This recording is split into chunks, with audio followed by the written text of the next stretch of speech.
नमस्ते और स्वागत है इस खास चर्चा में। आज हम एक ऐसे विषय की पड़ताल कर रहे हैं जो हम में से कई लोगों की जिंदगी से जुड़ा है, थेरेप्यूटिक एक्सरसाइज। हमारे पास इससे जुड़ा एक विस्तृत टेक्स्ट है और हमारा मकसद है ये समझना कि ये जिम जाने या यूं ही नॉर्मल कसरत करने से कैसे अलग है, ये क्यों इतना जरूरी है और फिजिकल थेरेपी में इसका इस्तेमाल कैसे होता है। तो चलिए इस दिलचस्प विषय की गहराई में उतरते हैं। बिल्कुल। और ये जरूरी भी है समझना, क्योंकि अक्सर लोग थेरेप्यूटिक एक्सरसाइज को बस कोई भी कसरत समझ लेते हैं। हाँ वही। लेकिन ये उससे कई ज्यादा है। ये असल में किसी व्यक्ति की शारीरिक कार्यक्षमता मतलब फिजिकल फंक्शन उसको बेहतर बनाने या वापस लाने के लिए एक सोचा समझा व्यवस्थित तरीका है। ये सिर्फ शरीर हिलाना नहीं, बल्कि सही तरीके से सही मकसद के लिए शरीर को ट्रेन करना है। तो आज हम इसके अलग अलग पहलुओं को देखेंगे। ये है क्या, इसमें क्या शामिल है, सेफ्टी क्यों जरूरी है और ये जो डिसेबलमेंट की प्रक्रिया है उससे कैसे जुड़ा है। ठीक है, तो सबसे पहले यही सवाल, ये थेरेप्यूटिक एक्सरसाइज आखिर है क्या? आम कसरत से ये अलग कैसे है? हाँ, देखिए, थेरेप्यूटिक एक्सरसाइज का मतलब है शारीरिक गतिविधियां, मुद्राएं या हरकतें जिन्हें एक खास योजना के तहत एक सिस्टमैटिक तरीके से किया जाता है। अच्छा। इसका लक्ष्य कई हो सकते हैं, जैसे कोई शारीरिक कमी, इम्पेयरमेंट जिसे कहते हैं, उसे ठीक करना या रोकना, या फिर फिजिकल फंक्शन को सुधारना, उसे बढ़ाना, स्वास्थ्य से जुड़े जो रिस्क फैक्टर्स हैं उन्हें कम करना, या ओवरऑल हेल्थ और फिटनेस को बेहतर बनाना। और सबसे अहम बात यह है कि इसे हर व्यक्ति की जरूरत के हिसाब से कस्टमाइज किया जाता है। अच्छा, ये पर्सनलाइज्ड होता है। हाँ, बिल्कुल पर्सनलाइज्ड। और यहाँ पेशेंट और क्लाइंट में भी फर्क समझना जरूरी है। पेशेंट वो है जिसे कोई शारीरिक कमी या समस्या है जिसके लिए थेरेपी दी जा रही है। हाँ। क्लाइंट वो व्यक्ति हो सकता है जिसे कोई खास बीमारी या कमी नहीं है, लेकिन वो अपनी सेहत बेहतर करने या भविष्य की समस्याओं से बचने के लिए सलाह या सेवाएं ले रहा है। समझ गई। आपने फिजिकल फंक्शन या शारीरिक कामकाज कहा, इसका थोड़ा और समझाएंगे, किन चीजों से ये बनता है? हाँ, फिजिकल फंक्शन, देखिए, ये उन सभी क्षमताओं का जोड़ है जो हमें रोजमर्रा की जिंदगी के काम बिना किसी परेशानी के करने देती हैं। हाँ। इसमें कई पहलू शामिल हैं जो आपस में जुड़े हुए हैं। जैसे संतुलन हो गया, बैलेंस, हाँ। है ना, बिना गिरे खड़े रहने या चलने फिरने की क्षमता। हाँ, बैलेंस तो बहुत जरूरी है। बिल्कुल। फिर आपकी कार्डियोपल्मोनरी फिटनेस मतलब दिल और फेफड़ों की क्षमता, जैसे लंबे समय तक चलने या जॉगिंग करने के लिए स्टैमिना। फिर है कोऑर्डिनेशन यानी समन्वय, मांसपेशियों का सही तालमेल ताकि हरकतें सहज हों, जैसे चम्मच से खाना या बटन लगाना। ठीक है। फिर फ्लेक्सिबिलिटी और मोबिलिटी यानी लचीलापन और गतिशीलता, शरीर के जोड़ों और मांसपेशियों की आसानी से हिलने डुलने की क्षमता। अच्छा। मसल परफॉर्मेंस जिसमें ताकत, शक्ति और सहन शक्ति तीनों आते हैं, वजन उठाना, तेजी से काम करना या देर तक काम करते रहना। राइट। न्यूरोमस्कुलर कंट्रोल, दिमाग और मांसपेशियों के बीच का वो तालमेल जिससे हरकतें सटीक हों। और स्टेबिलिटी यानी स्थिरता, शरीर के किसी हिस्से को स्थिर रखने की क्षमता ताकि दूसरे हिस्से ठीक से काम कर सकें। ये सब मिलकर हमारी शारीरिक कार्यक्षमता बनाते हैं। अच्छा, तो इसमें किस तरह की एक्सरसाइज शामिल होती है? क्या कुछ उदाहरण दे सकते हैं? हाँ, इसमें कई तरह के तरीके शामिल हैं, जैसे एरोबिक एक्सरसाइज, आप जानती हैं, चलना या साइकिल चलाना, जिससे दिल और फेफड़ों की सेहत सुधरती है। हाँ। फिर मांसपेशियों को मजबूत करने के व्यायाम, जैसे वजन उठाना या वो जो रेजिस्टेंस बैंड्स होते हैं उनका इस्तेमाल करना। हाँ। शरीर को लचीला बनाने के लिए स्ट्रेचिंग एक्सरसाइजेज, कभी कभी जोड़ों को गति देने वाले व्यायाम भी होते हैं, जॉइंट मोबिलाइजेशन जिसे कहते हैं। अच्छा। फिर शरीर का सही पोस्चर बनाए रखने और संतुलन सुधारने के लिए खास व्यायाम, नसों और मांसपेशियों के तालमेल न्यूरोमस्कुलर कंट्रोल, उसको बेहतर बनाने की तकनीकें, सांस लेने के व्यायाम, रिलैक्सेशन तकनीकें भी इसका हिस्सा हो सकती हैं। और एक चीज जो आजकल बहुत अहम मानी जाती है वो है कार्य विशिष्ट फंक्शनल ट्रेनिंग। फंक्शनल ट्रेनिंग ये क्या है? इसका मतलब है उन गतिविधियों का अभ्यास करना जो व्यक्ति असल में अपनी रोजमर्रा की जिंदगी में करना चाहता है। जैसे अगर किसी को सीढ़ियां चढ़ने में दिक्कत है तो उसका अभ्यास करना, या जमीन से उठने का अभ्यास। अच्छा, असली काम का अभ्यास। बिल्कुल। ये सब करते हुए सुरक्षा, सेफ्टी का ध्यान रखना कितना जरूरी है? अरे, सुरक्षा तो सबसे पहली प्राथमिकता है। ये तो नॉन नेगोशिएबल है। हाँ। पेशेंट और थेरेपिस्ट दोनों के लिए। हाँ, जाहिर है। कोई भी व्यायाम कार्यक्रम शुरू करने से पहले व्यक्ति का पूरा स्वास्थ्य इतिहास जानना, उसकी मौजूदा हालत समझना और वो कौन सी दवाएं ले रहा है ये जानना बहुत जरूरी है। क्योंकि कुछ स्वास्थ्य स्थितियां या दवाएं व्यायाम के असर को बदल सकती हैं। इसके अलावा जहां व्यायाम कर रहे हैं वो जगह सुरक्षित होनी चाहिए, पर्याप्त जगह हो, जमीन ठीक हो। अगर किसी उपकरण का इस्तेमाल हो रहा है तो वो सही हालत में हो और उसका सही तरीके से इस्तेमाल किया जाए। ठीक है। और सबसे महत्वपूर्ण है व्यायाम करने का सही तरीका, सही पोस्चर, सही गति, सही तीव्रता।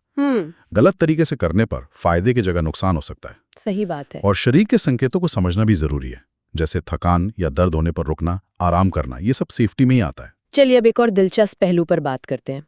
मैंने सुना है कि फिजिकल थेरेपिस्ट सिर्फ चोट या दर्द का इलाज नहीं करते, बल्कि वे डिसेबलमेंट यानी अक्षमता की पूरी प्रक्रिया को समझते हैं। ये क्या है और ये पारंपरिक सोच से कैसे अलग है? हाँ, ये एक बहुत महत्वपूर्ण बदलाव है सोच में। देखिए, डिसेबलमेंट सिर्फ बीमारी या चोट का नाम नहीं है। अच्छा। ये इस बात पर ध्यान देता है कि किसी स्वास्थ्य स्थिति का, चाहे वो बीमारी हो, चोट हो या कुछ जन्मजात समस्या, उसका व्यक्ति के शरीर के कामकाज और उसकी रोजमर्रा की जिंदगी में भागीदारी पर क्या असर पड़ रहा है। पहले फोकस सिर्फ बीमारी के निदान और इलाज पर होता था, लेकिन अब खासकर ये जो ICF मॉडल आया है, international classification of functioning disability and health, ICF, हाँ, उसके आने के बाद सोच बदली है। ये एक बायोसाइकोसोशल मॉडल है, मतलब ये शारीरिक, मानसिक और सामाजिक तीनों पहलुओं को एक साथ देखता है। अच्छा। ये बीमारी पर कम और इस बात पर ज्यादा जोर देता है कि व्यक्ति अपनी स्वास्थ्य स्थिति के साथ अपनी जिंदगी कैसे जी रहा है। ओके। ये देखता है कि शारीरिक स्तर पर क्या कमी है, मतलब इम्पेयरमेंट क्या है, उस कमी की वजह से किन गतिविधियों में सीमा आ रही है, यानी एक्टिविटी लिमिटेशन। हाँ। और इन सीमाओं की वजह से जीवन के किन क्षेत्रों में, जैसे काम, समाज, परिवार, उनमें भागीदारी कितनी प्रतिबंधित हो रही है, यानी पार्टिसिपेशन रेस्ट्रिक्शन। अच्छा। ये सोच थेरेपिस्ट को मदद करती है कि वो इलाज को सिर्फ लक्षणों तक सीमित न रखें, बल्कि व्यक्ति को उसके जीवन में पूरी तरह से फंक्शनल बनाने पर ध्यान दें। तो ये इम्पेयरमेंट, एक्टिविटी लिमिटेशन और पार्टिसिपेशन रिस्ट्रिक्शन, इसे एक आसान उदाहरण से समझा सकते हैं? जरूर, ताकि श्रोताओं को और स्पष्ट हो जाए। जरूर। मान लीजिए किसी को कंधे में चोट लगती है, जैसे रोटेटर कफ टियर। ये हुई स्वास्थ्य स्थिति या पैथोलॉजी। ठीक है। इस चोट के कारण कंधे में दर्द होना और हाथ को ऊपर उठाने में मुश्किल होना, यह है इम्पेयरमेंट, यानी शारीरिक संरचना या कार्य में कमी। दर्द और मूवमेंट में कमी। हाँ, अब इस इम्पेयरमेंट की वजह से व्यक्ति को कंघी करने, शर्ट पहनने या ऊंची शेल्फ से सामान उतारने जैसी गतिविधियों में दिक्कत आ रही है। यह है एक्टिविटी लिमिटेशन। अच्छा, रोज के कामों में दिक्कत। बिल्कुल। और अगर इन दिक्कतों की वजह से वो व्यक्ति अपनी नौकरी, मान लीजिए वो पेंटर है, तो वो काम नहीं कर पा रहा है या अपने बच्चों के साथ खेल नहीं पा रहा है, तो ये है पार्टिसिपेशन रिस्ट्रिक्शन, मतलब जीवन की सामाजिक भूमिकाओं में भागीदारी में रुकावट। समझ गई। तो ये तीनों चीजें जुड़ी हुई हैं पर अलग-अलग स्तर पर हैं। हाँ, बिल्कुल। क्या हर शारीरिक कमी, मतलब हर इम्पेयरमेंट से एक्टिविटी लिमिटेशन या पार्टिसिपेशन रेस्ट्रिक्शन होता ही है? नहीं, जरूरी नहीं, और यही समझना थेरेपिस्ट के लिए महत्वपूर्ण है। अच्छा। कई बार हल्की फुल्की शारीरिक कमियां होती हैं जिनसे व्यक्ति के रोजमर्रा के कामकाज पर कोई खास असर नहीं पड़ता।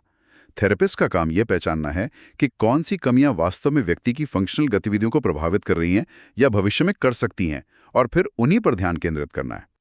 क्या कुछ ऐसी चीजें भी हैं जो किसी व्यक्ति को इन फंक्शनल समस्याओं के प्रति ज्यादा संवेदनशील बनाती हैं, जिन्हें शायद जोखिम कारक या रिस्क फैक्टर्स कहते हैं? बिल्कुल। जोखिम कारक वो चीजें हैं जो किसी स्वास्थ्य समस्या या शारीरिक कमी के होने से पहले ही मौजूद होती हैं और व्यक्ति को अक्षमता की प्रक्रिया के प्रति ज्यादा संवेदनशील बनाती हैं। अच्छा, ये क्या हो सकते हैं? ये कई तरह के हो सकते हैं, जैसे बायोलॉजिकल फैक्टर्स, बढ़ती उम्र, लिंग, जेनेटिक्स, वजन।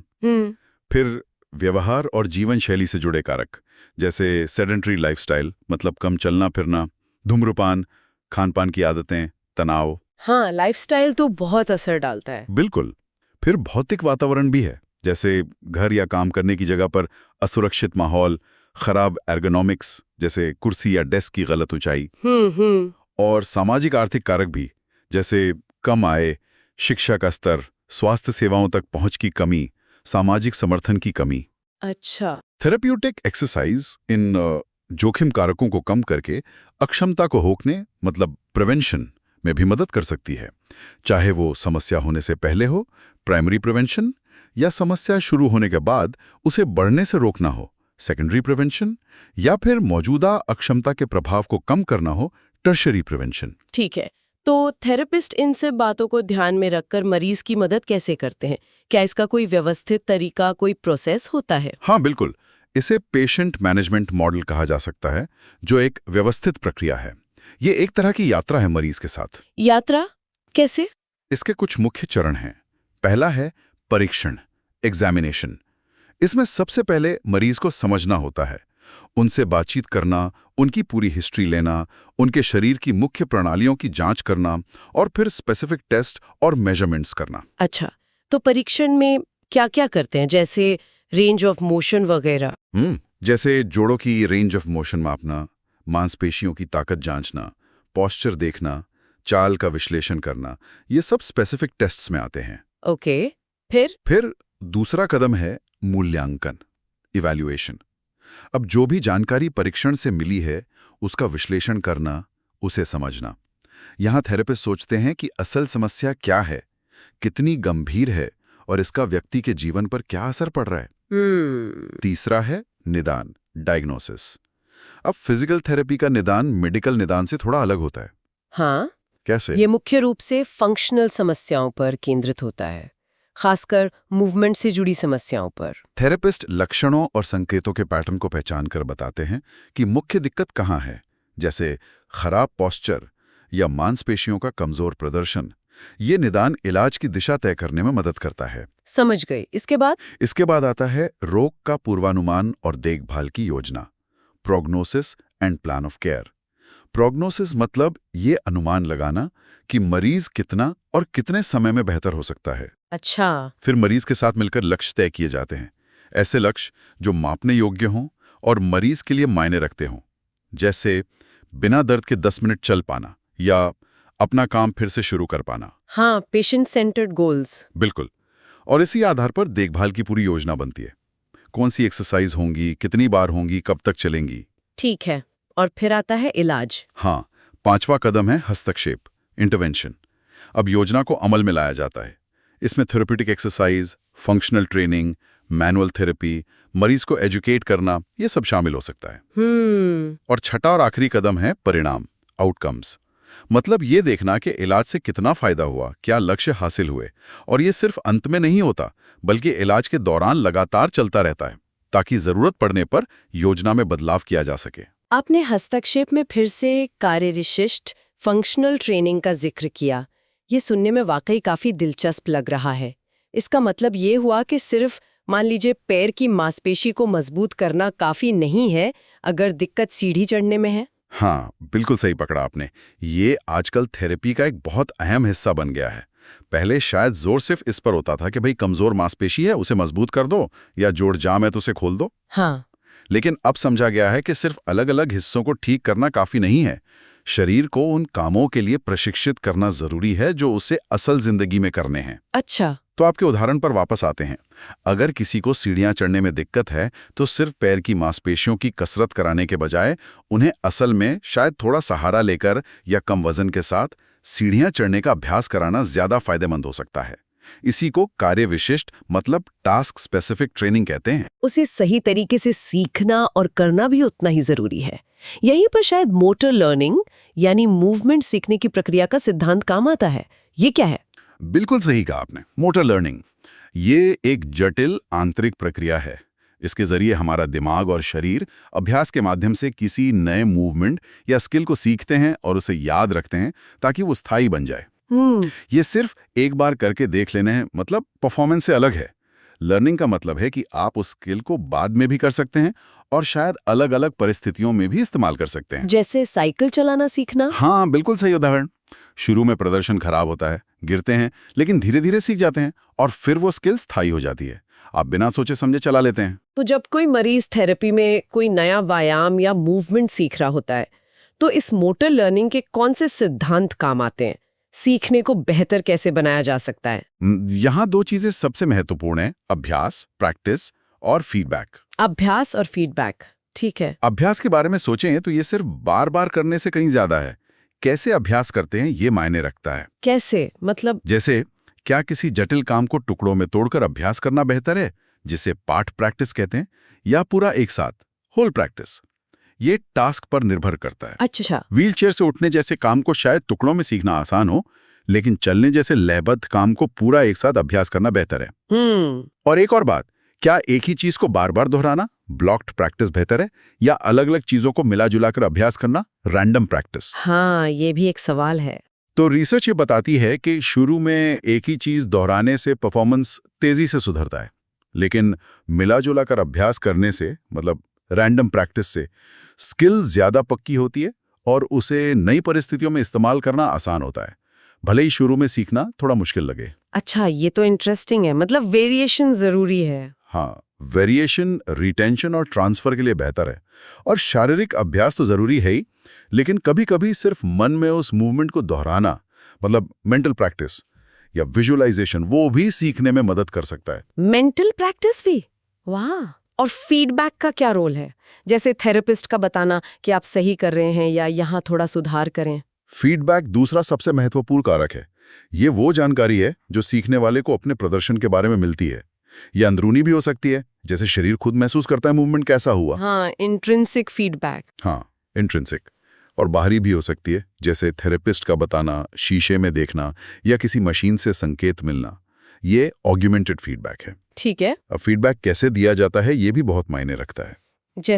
जैसे क्या इस पर ध्यान देना बेहतर है कि मूवमेंट कैसे किया गया, इसे नॉलेज ऑफ परफॉर्मेंस केपी कहते हैं, या इस पर कि मूवमेंट का नतीजा क्या निकला, knowledge of results KR. KP बनाम केआर। हाँ, तो शोध बताते हैं कि अक्सर नतीजे पर ध्यान केंद्रित करना, केआर, जैसे क्या आप उस चीज तक पहुंच पाए, सीखने के लिए ज्यादा प्रभावी होता है, बजाय इसके कि मूवमेंट के हर छोटे पहलू पर ध्यान दिया जाए। केपी जैसे आपकी कोहनी कितनी मुड़ी थी। अच्छा, ये तो सोचने वाली बात है। बिल्कुल। और फीडबैक कब और कितनी बार दिया जाए ये भी अहम है। हर बार गलती बताने या सही करने के बजाय कभी-कभी फीडबैक देना, मतलब इंटरमिटेंट फीडबैक, या कुछ प्रयासों के बाद सारांश में बताना, समरी फीडबैक, वो ज्यादा फायदेमंद हो सकता है। क्यों? लगातार बताने से तो जल्दी सीख जाना चाहिए। लगता कुड़ी यही है, लेकिन लगातार फीडबैक से सीखने वाला बाहरी मदद पर निर्भर हो जाता है। वो खुद अपनी गलतियों को समझने और सुधारने की कोशिश कम करता है। कम फीडबैक उसे खुद सोचने और प्रॉब्लम सॉल्व करने का मौका देता है, जिससे स्किल ज्यादा पक्की होती है। समझ गई। मतलब फीडबैक जरूरी है, लेकिन सही मात्रा में और सही तरीके से। एकदम सही। ये सब सुनकर लगता है कि थेरेप्यूटिक एक्सरसाइज वाकई एक विज्ञान है, एक कला भी, लेकिन एक व्यावहारिक चुनौती भी है। लोगों को व्यायाम कार्यक्रम नियमित रूप से करने के लिए प्रेरित करना, इसे अनुपालन या एडिहरेंस कहते हैं, है ना? लोग क्यों नहीं कर पाते फॉलो? ये तो बहुत आम समस्या है। हाँ, ये एक बहुत बड़ी और असली चुनौती है। एडिहरेंस। थेरेपिस्ट कितना भी अच्छा प्रोग्राम बना लें, अगर मरीज उसे करेगा नहीं तो फायदा कैसे होगा? बिल्कुल। इसके कई कारण हो सकते हैं कि लोग कार्यक्रम का पालन क्यों नहीं कर पाते। इन्हें मोटे तौर पर 3 श्रेणियों में बांट सकते हैं। क्या है वो श्रेणियां? पहला है मरीज से जुड़े कारक, जैसे उनकी समझ, उनकी प्रेरणा, व्यायाम के फायदे में उनका विश्वास कितना है, उनका तनाव का स्तर, समय की कमी महसूस होना या दर्द का डर। हाँ, ये सब तो होता है। दूसरा है स्वास्थ्य स्थिति से जुड़े कारक, मतलब बीमारी कितनी गंभीर है, वो कितने समय से है, दर्द कितना है, या साथ में कोई और बीमारी तो नहीं है। और तीसरा है कार्यक्रम से जुड़े कारक, जैसे कार्यक्रम कितना जटिल है, कितना लंबा है, जो निर्देश दिए गए वो स्पष्ट हैं या नहीं, क्या मरीज को योजना बनाने में शामिल किया गया था, या व्यायाम करने के लिए जरूरी उपकरण या जगह उपलब्ध है या नहीं। तो इस चुनौती से निपटने के लिए अनुपालन को बढ़ावा देने के लिए क्या किया जा सकता है? कुछ टिप्स? हाँ, कुछ रणनीतियां हैं जो मदद कर सकती हैं। सबसे जरूरी है मरीज के साथ एक अच्छा रिश्ता बनाना। यस। और उनकी बात ध्यान से सुनना। हाँ, कम्युनिकेशन।